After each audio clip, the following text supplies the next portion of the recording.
Welcome back to another Dragon Ball Z Dokkan battle video. My name is DFree, and in this video we're going to go ahead and show off the SR King Cold.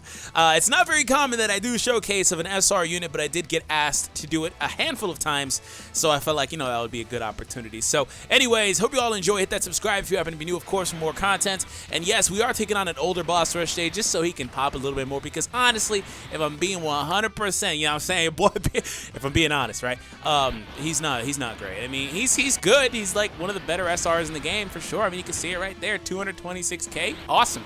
But he's not phenomenal or anything like that. So we're gonna show him off, and I will be back whenever I'm done farming this Frieza with the showcase of this Frieza as well. Because if you didn't know, you can actually farm that Frieza on the Int Frieza stage. Like, I believe the AGL Frieza that drops on that event, that is an Angel Frieza as well, can be used to farm this one. So yeah, anyways, that applies to both versions, of the game. Now, we are using this unit on a villain team because this is actually the best team he can be on. I have asked, I asked a long time ago, but I've asked a long time ago about the possibility of, getting the Frieza Clan category or something like that, and we haven't gotten something like that yet, but I think in the future we will. So that'll be another opportunity to show this unit off. Maybe he'll be a little bit better there as well. If you're wondering about the unit and the reason why I say he's one of the better SRs in the game, first and foremost, he has access. Yes, he does. In fact, this is interesting. This is actually, I think, his best possible rotation, by the way. He gets support, he gets links from Frieza, and then he also gets, I believe, Thirst from Conquest with Cooler. 3-7 versus 3-3. I believe he's getting Thirst from Conquest here. The trick is to not let this Frieza do it, finish the job, because he can. But yeah, like I was gonna say, he has supreme damage first and foremost as an SR. That's not very common.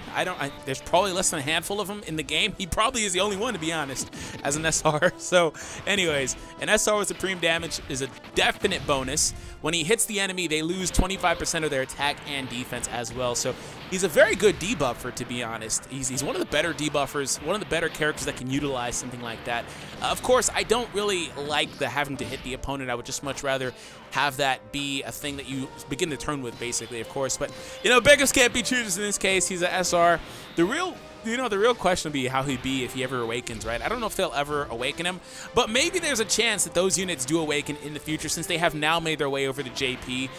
It's probably more likely, to be honest, as far as that is concerned. And of course, that would stretch over to Global too with the awakenings of those units, and they would get said buffs on those units as well. Because, I mean, the Frieza, the Cell, and the King Cold, there's no debate. As far as like what's better between the Global or JP version, there is a debate, to be honest, between the two main units, the SSRs, but between all these other three units, the villains and stuff, there's no real, there's not a debate. They're just flat out better.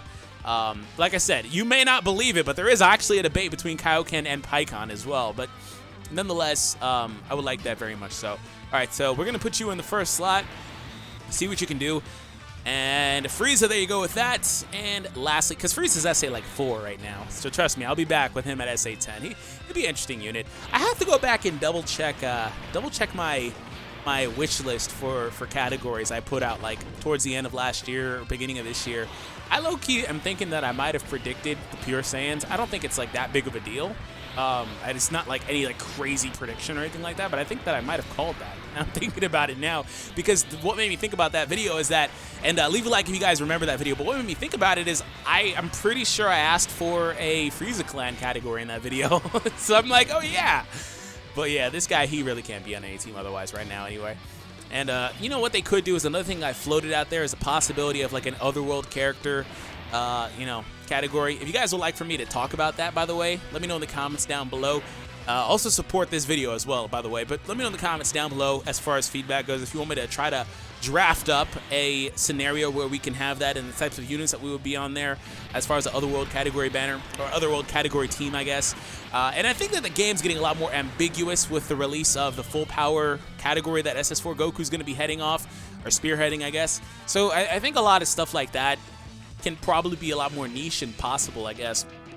Alright, so now he for sure has Thirst for Conquest. He had something else with Cooler, but that he didn't have with Frieza. I'm not going to double check it, but this right here is in fact his best rotation. He's getting more support. He's getting Thirst for Conquest. He's also getting the links with Frieza.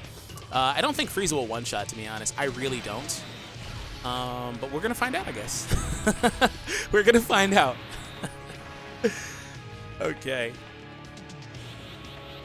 There's the first slot super attack. I know that you love to do that, Goku, so it doesn't surprise me. All right, Frieza. Frieza-sama. 682. He might have been able to if he like got a crit, additional super maybe. All right. And then King Cole doing 326. He's SA10, of course, just because I pulled 1,000,000 of him in my summons. So, you know, that's how things are. But nonetheless, I mean, that's still pretty cool from an SR.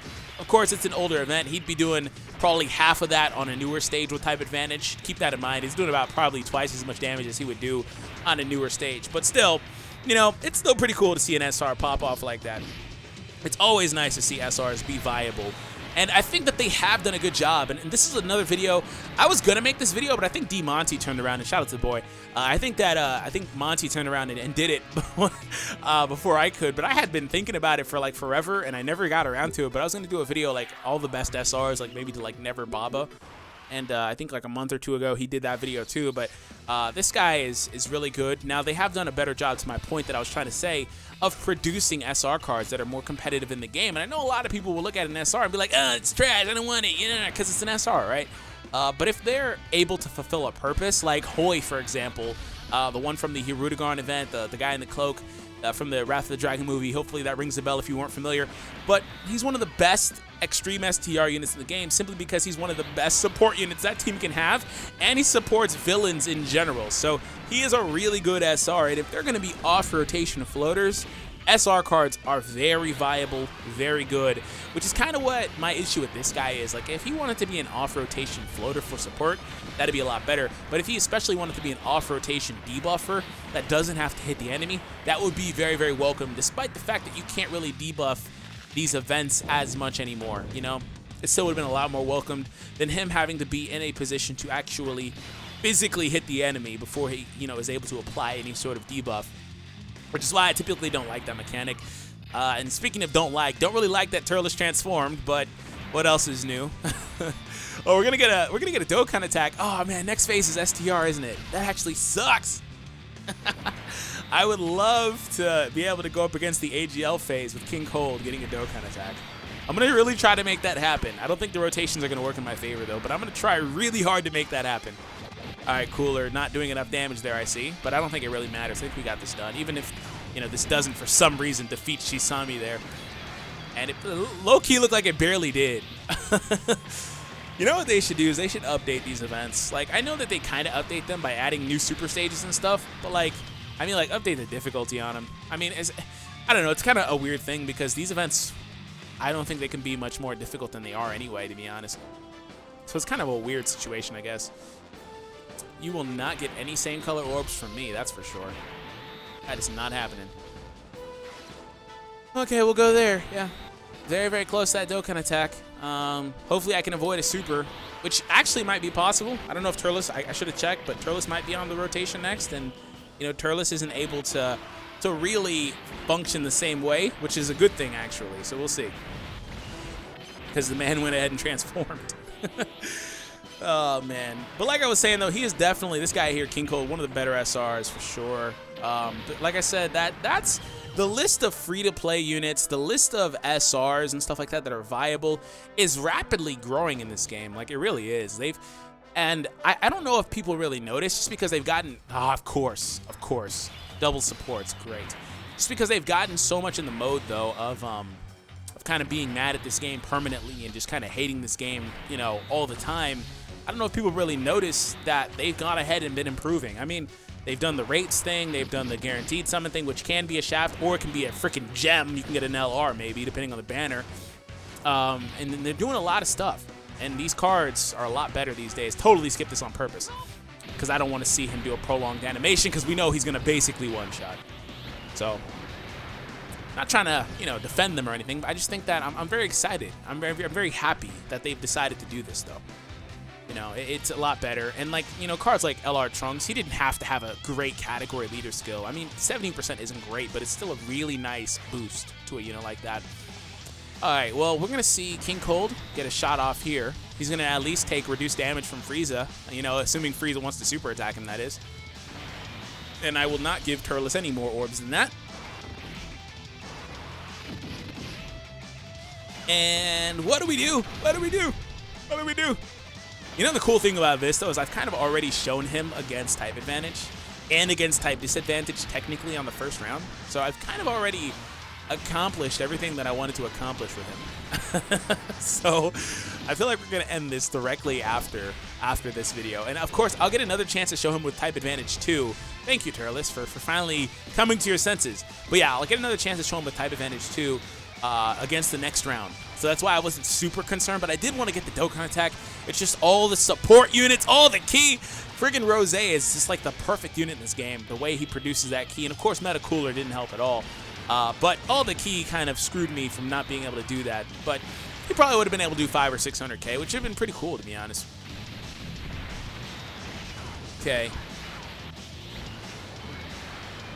And there goes that. So 1.3, and King Cold is back here.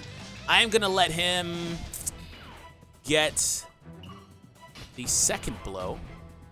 I can't trust Cooler. I don't think I can trust Cooler. I think he'll probably one-shot. Cooler's SA10, I believe. Low-key, I've had like so many Cooler pulls. I don't know why he wouldn't be. Yeah, he's SA10. I've pulled Cooler way too many times, just in the history of this game. But you know what? The funny thing is, when he first came out, I struggled really badly to pull this man. He was really good when he first came out. He's still great, but like he was really, really good when he first came out as a support unit and stuff. And I just couldn't pull him. 258. Ah, you didn't get the job done. You're gonna leave it to your son. I just literally doubled his damage. I'm telling you that freezes. Let's say like 4, bro. Maybe even 3. Let's double check. I'm pretty certain that freezes pretty damn weak. Oh my goodness.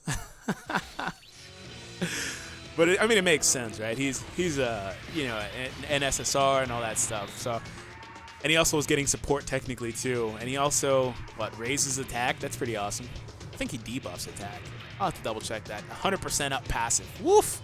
SA4. Yeah, that's why King Cold can't even compare to this unit. This is why I said this unit got a clear freaking upgrade. 80% and 100% attack up when he launches a super. But still, you know, that passive is, funnily enough, so modern that it's better than a unit like Super Saiyan Blue AGL Vegeta's passive. He only gets 80% on launching. It's a better passive than the Super Saiyan God Goku Awakenings, because don't they get 80% too on super attack as well? Now, I'm not saying by any means this Frieza is better than those units, because they are better, especially because they have, you know, the increased stats, being able to go TUR, etc., having fierce battle. I'm not making that argument. I'm just saying this unit got a clear buff to the point where he's that modern. You know what I'm saying? So, anyways, hope you all enjoyed. Hit that subscribe button if you happen to be new for more content. Let me know your thoughts on some of the stuff I talked about here, and you know, the showcase video and the other category that I was talking about earlier. Leave a like before you go. Let's hit a like goal of 700 and all that other good stuff. Anyways, guys, take it easy. Peace out.